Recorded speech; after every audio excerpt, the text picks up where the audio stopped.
Hi bro, hi sir, bye sir. அவுத்து போட்டு அவமானப்படுத்துறதுக்காக ஆண்டவர் உங்களை அழைக்கல. ஓகே, அணைச்சி ஆசீர்வதிக்கிறதுக்காக அழைச்சிருக்காரு. என்னடா அசிங்கமாக பேசுகிற, அவுத்து போட்டு சுற்றுறோம், என்னடா யார் இங்கே அவுத்து போட்டு சுற்றுறோம், நாங்கள் எல்லாத்தையும் மறைச்சிட்டு தான் சுற்றுறோம், நீ பேசுகிறதே தப்பாக இருக்குது அப்படின்னா, வார்த்தையில் ஆண்டவர் என்ன சொல்கிறாருன்றதே கேளுங்க. அவர் தான் அப்படி சொல்கிறார். டேய், அவர் அப்படிலாம் சொல்ல மாட்டார்.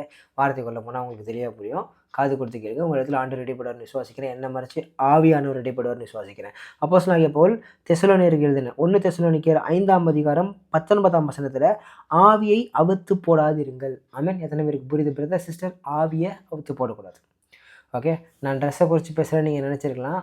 ஆவி உள்ளே இருக்கிற ஆவியானவரை அவுத்து போடக்கூடாது, வெளியே விட்டுறக்கூடாது. அவர் உங்களுக்குள்ளேயே இருக்கணும். ஒவ்வொரு நாளும் அவரை புதுப்பிச்சுட்டே இருக்கணும். ஓகே, புது கிருபைகள் தினம் தினம் தந்து என்னை நடத்தி செல்பவரேன்னு பாடுறோம்ல, அந்த புது கிருபைகள் தினம் தினமும் நடக்கணும் அப்படின்னா நம்மளை அவரை உள்ளே வச்சுக்கணும். நமக்குள்ளே அதான் வசனம் சொல்லுது, உலகத்தில் இருக்கணும் உனக்குள்ளே இருக்கிறவர் பெரியவர். உனக்குள்ளே இருக்கிறவரை அப்படியே அணைச்சி வச்சுக்கணும். அவர் நம்மளை வந்து அணைச்சி ஆசீர்வதிக்க தான் ஆசைப்படுறாரு. அப்பப்போ நம்ம தான் அவுத்து விட்டு அவமானப்பட்டுக்கிறோம். ஓகே, பிசாசு கையில் போய் மாட்டிக்கிட்டான். அவன் பிசாசு தான் நம்மளை அவமானப்படுத்துகிறான், அவுக்க வைக்கிறான்.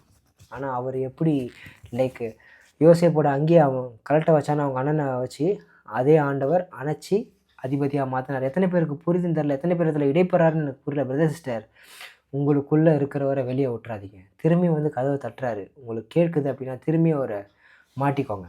ஓகே, அவர் தான் நம்மளுடைய கோட்டு. பரிசுத்த ஆவியானவர் நம்மளோட இல்லைன்னு வச்சுக்கோங்களேன், இந்த உலகத்தில் வாழ்கிறதே வேஸ்ட்டு. அவமானத்துக்கு அது ஒரு வேஸ்ட்டுங்க. அது ஒரு மண்ணான வாழ்க்கை. அது எம்டி லைஃப், எம்டி வெசல். அந்த பாத்திரத்தில் அவரை கொடுத்துட்டோன்னா தான் அவர் வந்து உள்ள அது அப்படியே லைக் அந்த தத்தளிப்பின் பாத்திரத்தெல்லாம் நீக்கி ஒரு கனமான பாத்திரமாக, ஒரு மகிமையான பாத்திரமாக மாற்றுவார். பிரதர் சிஸ்டர், புரியுதா? பொருளை திரும்ப கேளுங்க, தெளிவாக புரியும். ஆவியான நடத்தலுக்கு உங்களை ஒப்பு கொடுங்க. அவுத்து போடாதீங்க, அவமானப்பட்டுறாதீங்க, அணைச்சிக்கோங்க. ஆண்டவரை, ஆவியானவரை அடுத்த கட்டத்துக்கு மூவ் ஆனாங்க. புரியுதா? பொருளை திரும்ப கேளுங்க, தெளிவாக புரியும். மேபி வருகிற ஒரு சில காலங்களில் யங்ஸ்டர்ஸ்க்கு இந்த மாதிரி மெசேஜஸ்லாம் புரியறது கஷ்டம். ஏன்னா ஆண்டவர் ரொம்ப தெளிவாக யூஸ் பண்ணிட்டுருக்காரு. அது எனக்கே புரியுது. அவர் என்கிட்ட பேசிகிட்டு இருக்க ஒரு சில காரியங்களை வச்சு மேபி நீங்கள் என்டர்டெயின்மெண்ட், மோட்டிவேஷன் அப்படிலாம் வேணும் அப்படின்னு ஆசைப்பட்டீங்கன்னா தெரியாது. இதுதான் மோட்டிவேஷன். உங்களுக்குள்ளே இருக்கிறவரை பத்திரமா பிடிச்சி வச்சுக்கோங்க. He only take you next level. புரியுதா பிரதர் சிஸ்டர்? பொருள்லாம் என்கிட்ட பர்சனலாக கேளுங்க, நிறைய காரியங்களை சொல்லித்தரேன். ஆண்டவர் உங்களை குறித்து நிறைய திட்டம் வச்சிருக்காரு. அதனால தான் இந்த மாதிரிலாம் பேச சொல்லியிருக்காரு. சும்மா ஏதோ வந்து கர்த்தர் உங்களை ஆசீர்வதிப்பார், உயர்த்துவார், மேன்மைப்படுத்துவார். நோ, அதெல்லாம் அவர் ஈஸியாக பண்ணுவார். ஓகே, ஆனால் உங்களை குறித்து வச்சிருக்க திட்டத்தை கெடுக்கிறதுக்கு அவன் நிறையா பண்ணிட்டுருக்கான். அதனால இந்த விஷயத்தை மறந்துடாதீங்க. திரும்பியும் சொல்கிறேன், அவுத்து போடாதீங்க. கோட்டை எடுத்து திரும்ப மாட்டிக்கோங்க, பத்திரமா மாட்டிக்கோங்க. கூடிய சீக்கிரம் மேடையில் ஏறுறதுக்கு ரெடியாக இருங்க. கர்த்தர் உங்களை குறித்து வச்சிருக்க திட்டத்தை நிறைவேற்ற போகிறார். பிரைஸ் லாட். இந்த நாள் இல்லாங்க கர்த்தருக்கு சோதரம். மாமன் இல்லையா? Love you.